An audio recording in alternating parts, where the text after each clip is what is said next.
સુરતમાં વધુ એક રત્ન કલાકારે આપઘાત કર્યો છે।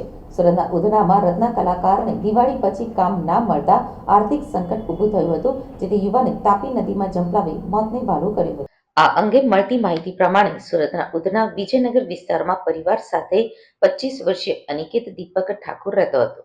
અનિકેત છેલ્લા ઘણા સમયથી રત્ન કલાકાર તરીકે કામ કરી પરિવારનું ગુજરાન ચલાવતો હતો, ત્યારે દિવાળી વેકેશન બાદ તેને નોકરી મળતી ન હતી, જેથી આર્થિક મુશ્કેલીઓ શરૂ થઈ ગઈ હતી। ત્યારે બેરોજગારીથી કંટાળી જઈ કાલે અનિકેતે દીપક ઠાકુરે તાપી નદીમાં ઝંપલાવી મોતને વહાલું કર્યું હતું। આ અંગે મૃતકના ફુવા સુધાકરભાઈએ જણાવ્યું હતું કે અનિકેત દીપક ઠાકુર સુરતના ઉધના વિસ્તારમાં આવેલ વિજયનગરમાં રહેતો હતો। પરિવારમાં માતા પિતા અને બહેન છે। અનિકેત છેલ્લા 5 વર્ષથી હીરામાં કામ કરી ઘરનું ગુજરાન ચલાવતો હતો, ત્યારે હાલમાં દિવાળી વેકેશન બાદ તે જ્યાં નોકરી કરતો હતો તે કારખાનું ખુલ્યું ન હતું, જેથી તે અન્ય જગ્યાએ કામની શોધ કરી રહ્યો હતો, પરંતુ કામ મળતું ન હતું। 3 દિવસ પહેલા ઘરના સભ્યોને કામ ગોતવા જઉં છું તેમ કહીને નીકળી ગયો હતો, જોકે મોડે સુધી ઘરે ના પહોંચતા પરિવારના સભ્યોએ શોધખોળ આદરી હતી। ત્યારે અનિકેતે કેબલ બ્રિજ ઉપરથી તાપી નદીમાં છલાંગ લગાવી આપઘાત કર્યો હતો। કામ ન મળતા અનિકેત હતાશ થઈ ગયો હતો અને પરિવારનું ભરણપોષણ કેમ કરશે તેની ચિંતામાં તેણે આપઘાત કર્યો હતો।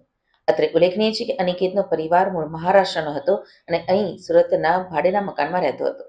અનિકેત પરિવારનો એકનો એક દીકરો હતો, જેને આ રીતે અંતિમ પગલું ભરી લેતા પરિવારમાં શોકનો માહોલ છવાઈ ગયો છે। હાલ તો પોલીસે સમગ્ર મામલે ગુનો નોંધી વધુ તપાસ હાથ ધરી છે। आपका नाम बताओ, मरने वाले का क्या नाम है, क्यों उन्होंने इस तरह से? मरने वाले का नाम अपना अनिकेत दीपक ठाकुर है। दिवाली तक वो डायमंड में नौकरी कर रहा था। दिवाली के बाद जो वेकेशन गिरा उसके बाद उसको नौकरी की तलाश किया, लेकिन नौकरी नहीं मिली है। उसके बाद वो टेंशन में आके उसने ये कदम उठाया है। वो जो भी पैसे कमाता था वो घर के मदद रूप होता था, लेकिन अभी घर की परिस्थिति उसकी बहुत खराब है। एक माँ है और बहन है, पापा है, बालक के घर में रहते हैं। बहुत परिस्थिति खराब है उसकी।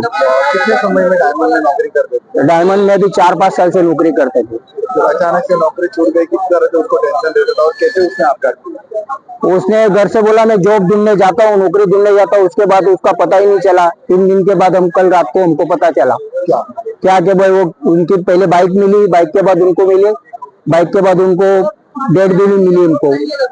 हमको मिला आपको ये क्या बोलते हैं उसको, ब्रिज के पास। किसने उसने सलाह लगाई? वो केबल ब्रिज के ऊपर, पाल वाला जो केबल ब्रिज रहता ना, वहां से छलांग लगाई। उनका नाम क्या है और कितनी उम्र थी? और उनका नाम है अनिकेत दीपक ठाकुर, उम्र 25 साल, और विजयनगर हरिनगर में रहते थे। मूल कहाँ के रहवासी और अभी कहाँ रहते हैं? महाराष्ट्र के रहवासी है। अभी कहाँ रहते हैं? विजयनगर हरिनगर में रहते हैं। आपका क्या नाम? मेरा नाम सुधाकर है, आप उनके कौन? मैं उनका फुआ लगता हूँ।